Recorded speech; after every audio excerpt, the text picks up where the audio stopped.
भारत और मालदीव का जो विवाद चल रहा है, इसमें नुकसान सिर्फ और सिर्फ मालदीव का है। भारत के लिए पाने के लिए बहुत कुछ है, लेकिन खोने के लिए कुछ भी नहीं है।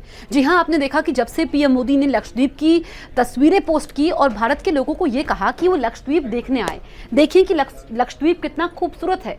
यही बात मालदीव में मंत्रियों को नागवार गुजरी और उन्होंने सीधे टिप्पणी पीएम मोदी पर कर दी।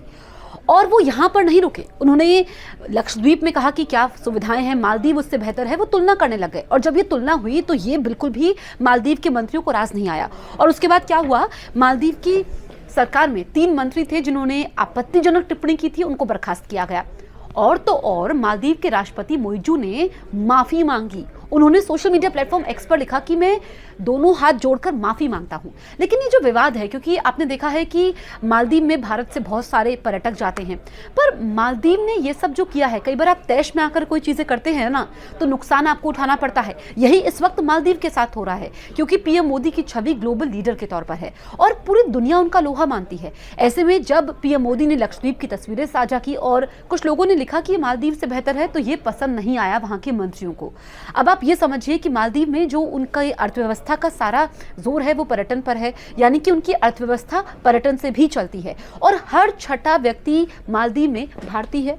तो मालदीव को तो नुकसान है ना, क्योंकि कई सारे ऐसे लोग हैं जिन्होंने मालदीव की अपनी यात्राएं रद्द कर दी हैं। वो मालदीव नहीं जा रहे हैं, वो लक्षद्वीप जा रहे हैं। हालांकि लक्षद्वीप में 5 स्टार सुविधाएं मौजूद नहीं है, उसमें थोड़ा वक्त लगेगा, लेकिन फिर भी वहां पर अब लोगों का रुख हो रहा है। ऐसे में आपने देखा होगा कि कई सारी ऐसी कंपनीज हैं जिन्होंने मालदीव की बुकिंग्स कैंसिल कर दी हैं, तो इसमें नुकसान सिर्फ मालदीव को हो रहा है।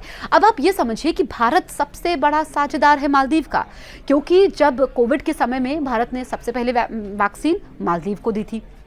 अभी भी भारतीय सेना मालदीव में तैनात है, यानी कि जब एक आइलैंड से दूसरे आइलैंड पर जाना होता है, मरीजों की यहाँ पर रक्षा करनी होती है, मरीजों को सुविधाएं देनी होती है, तो उसमें हमारी आर्मी मालदीव की मदद करती है। आपको यह भी याद होगा कि किस तरीके से मालदीव के साथ हर संकट के समय हम कंधे से कंधा मिलाकर के खड़े हुए हैं। जब सुनामी आई थी तो भी भारत ने मदद की थी। तो ऐसे में मालदीव को मालूम है, वहां की इस वक्त मोइजू सरकार को मालूम है कि भारत से दुश्मनी मोल लेना या फिर भारत के खिलाफ कुछ भी बोलना, या फिर कई बार ऐसा होता है ना, आप बिना सोचे समझे कुछ भी बोलते हैं, वो गलत होता है और वो आपके ऊपर हावी हो जाता है। और यही इस वक्त मालदीव के साथ हो रहा है। अच्छा, मालदीव की रुचि ज्यादा चीन के साथ है। चीन की यात्रा पर मोइजू गए, लेकिन भारत से दुश्मनी भी मोल लेना मालदीव नहीं चाहता है। और क्या पता, वहां पर तो सरकार गिरने के आसार हो गए हैं। वहां के विपक्ष ने पीएम मोदी का समर्थन किया है, भारत की तारीफ की है और ऐसे कहा कि ऐसे बचकाने बयान नहीं देने चाहिए। और जब भारत ने इस पर आपत्ति दर्ज की, पीएम मोदी को लेकर के जो टिप्पणी की गई, उसके बाद 3 मंत्रियों को बर्खास्त तो कर दिया गया, लेकिन फिर भी विवाद थमा नहीं है। इतने में बात वहां पर बन नहीं पाई है, ये विवाद अभी भी है। ऐसे में वहां पर सरकार गिरने की नौबत आ गई है।